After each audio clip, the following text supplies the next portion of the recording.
Good morning dear student. आज हम chapter first matter in our surrounding का part 3 start करने जा रहे हैं। तो आइए स्टार्ट करते हैं। Effect of change of temperature. Temperature को चेंज करने से मैटर में क्या अफेक्ट पड़ता है, इसका स्टडी करेंगे। फर्स्ट जो अफेक्ट पड़ता है सॉलिड टू लिक्विड में, यानी कि सॉलिड में क्या अफेक्ट पड़ता है टेम्परेचर का। On increasing the temperature of solid, solids के टेम्परेचर को इंक्रीज करने में, बढ़ाने पे the kinetic energy of particles increases. Matter के सॉलिड के पार्टिकल्स की काइनेटिक एनर्जी क्या हो जाती है, इंक्रीज हो जाती है। Which overcomes the force of attraction, और ये एनर्जी इतनी ज़्यादा बढ़ जाती है कि जो फोर्स ऑफ अट्रैक्शन है वो कम हो जाता है। The particles thereby solids gets converted to a liquid, और इस वजह से जो फोर्स ऑफ अट्रैक्शन कम हो गया है उसकी वजह से सॉलिड किस में चेंज हो जाते हैं, लिक्विड्स में चेंज हो जाते हैं। ओके, तो सॉलिड का जब टेम्परेचर इंक्रीज किया जाता है उसके पार्टिकल्स के बीच में जो फोर्स ऑफ अट्रैक्शन होता है वो कम हो जाता है और सॉलिड लिक्विड में कन्वर्ट हो जाता है। Second topic is melting. Melting is the change of solid state of a substance into liquid is called melting. Melting क्या होता है, सॉलिड का लिक्विड में चेंज हो जाना। किसी सॉलिड स्टेट का लिक्विड स्टेट में कन्वर्ट हो जाना ही क्या कहलाता है, मेल्टिंग कहलाता है। Next topic is melting point. What is melting point? The temperature at which a solid melt to become a liquid at the atmospheric pressure is called its melting point. Atmospheric pressure पे 1 atm पर किसी solid का liquid में change हो जाना, जिस temperature पर होता है ये प्रोसेस, उसी को क्या बोलते हैं, मेल्टिंग पॉइंट। यानी कि कोई सॉलिड, जैसे कि आइस की अगर हम बात करें, आइस जिस टेम्परेचर पर सॉलिड से लिक्विड में यानी कि वाटर में कन्वर्ट होगा, उस पॉइंट को ही, उसी टेम्परेचर को ही हम क्या बोलेंगे, उसका मेल्टिंग पॉइंट बोलेंगे। जैसे melting point of ice is 0 degree Celsius. 0 degree Celsius temperature पर आइस क्या होता है, पिघलना स्टार्ट करता है, और उसी को उसका आइस का मेल्टिंग पॉइंट बोला जाता है। Second affect of temperature liquid to gas. Liquid में क्या अफेक्ट पड़ता है? On heating a liquid like water. एक लिक्विड को गर्म करने पर, जैसे वाटर को अगर हम गर्म करें, the kinetic energy of the particles increases. तो जो वाटर के पार्टिकल्स हैं उनकी काइनेटिक एनर्जी क्या हो जाती है, इंक्रीज हो जाती है, वो भी बढ़ जाती है, as high as in gas. और ऐसा कैसे होता है, जैसे गैस में इंक्रीज होती है, thus causing the liquid to change to a gas. और काइनेटिक एनर्जी बढ़ती है तो जो लिक्विड है उसके मॉलिक्यूल्स काय में कन्वर्ट हो जाते हैं, गैस में। Next topic is boiling. The change of a liquid substance into gas on heating is called boiling. किसी लिक्विड सब्सटेंस का गैस में कन्वर्ट हो जाना, कब?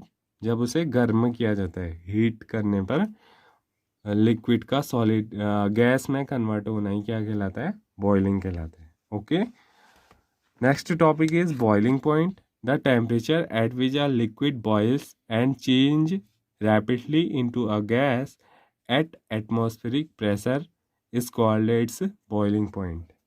ओके, किसी लिक्विड का एक एटमॉस्फेरिक प्रेशर पर जिस टेम्परेचर पर लिक्विड से गैस में कन्वर्जन होता है, ओके, उसी टेम्परेचर को हम क्या बोलते हैं, बॉइलिंग पॉइंट बोलते हैं। Boiling point of water is 100 degree Celsius.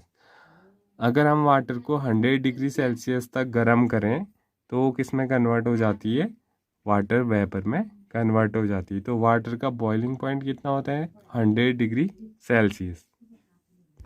तक हमने बात की टेम्परेचर को इंक्रीज़ करने की। अब अगर टेम्परेचर को डिक्रीज़ किया जाता है तो उसका क्या अफेक्ट पड़ता है मैटर पे। सबसे पहले गैस पर। On cooling a gas like steam और water vapour the kinetic energy of its particle is lowered down. अगर किसी गैस जैसे कि स्टीम की बात करें, वाटर वेपर की, उसको अगर ठंडा किया जाता है तो उसकी काइनेटिक एनर्जी क्या हो जाती है, वो कम हो जाती है। किसकी काइनेटिक एनर्जी, गैस के पार्टिकल्स की काइनेटिक एनर्जी कम हो जाती है, जिस वजह से causing them to move slowly, जिसकी वजह से जो पार्टिकल हैं उनकी स्पीड क्या हो जाती है, कम हो जाती है। And bringing them closer forming a liquid, जिससे पार्टिकल क्या होते हैं, नज़दीक नज़दीक आते हैं और लिक्विड में कन्वर्ट हो जाते हैं। ओके, अगर हम गैस के टेम्परेचर को कम करते हैं तो इससे क्या होता है, गैस के पार्टिकल्स की काइनेटिक एनर्जी कम होती है और जिस वजह से उसके पार्टिकल्स स्लोली मूव करते हैं और एक दूसरे के नज़दीक आते हैं और गैस लिक्विड में कन्वर्ट हो जाती है। Next topic is condensation, the process in which a gas on cooling turns into liquid at a specific temperature is called condensation or liquidification. Okay, condensation एक प्रोसेस है जिसमें क्या होता है, कोई गैस को अगर हम ठंडा करते हैं और वो चेंज हो जाती है किसमें, लिक्विड में, किसी स्पेसिफिक टेम्परेचर में, तो इस प्रोसेस को हम क्या बोलते हैं, कंडेंसेशन। लिक्विड्स में क्या अफेक्ट पड़ता है अगर टेम्परेचर को कम किया जाए तो। When a liquid is cooled down by lowering its temperature, अगर किसी लिक्विड को ठंडा किया जाता है उसके टेम्परेचर को कम करके, it's particles lose the kinetic energy, उसके जो पार्टिकल्स होते हैं वो अपनी काइनेटिक एनर्जी को खो देते हैं। And come to a stationary position, और एक स्थिर अवस्था में आ जाते हैं। Causing the liquid to turn to solid, और काइनेटिक एनर्जी खोने की वजह से वो एक स्टेशनरी पोजीशन में आ जाते हैं और लिक्विड किस में चेंज हो जाता है, सॉलिड में चेंज हो जाता है। Next topic is freezing, the change of liquid substance into solid bye lowering its temperature is called freezing. Freezing हम किसे बोलते हैं, जब किसी लिक्विड सब्सटेंस का टेम्परेचर कम किया जाता है और वो सॉलिड में कन्वर्ट हो जाता है, तो इस प्रोसेस को हम क्या बोलते हैं, फ्रीजिंग बोलते हैं। Someone related topic is freezing point, the temperature at which the state of a substance change from liquid to solid is called the freezing point of that substance. वो टेम्परेचर जिस पे कोई लिक्विड सॉलिड में convert हो जाता है उसी को हम क्या बोलते हैं, freezing point. Next topic is fusion, the process of melting, that is change of solid state into liquid state is also known as fusion. Fusion जो है एक प्रोसेस है किसकी, मेल्टिंग की, मेल्टिंग मीन्स पिघलना, that is change of solid state into liquid state. अगर कोई solid liquid state में कन्वर्ट हो जा रहा है तो उसको क्या बोलेंगे हम, फ्यूज़न बोलते हैं।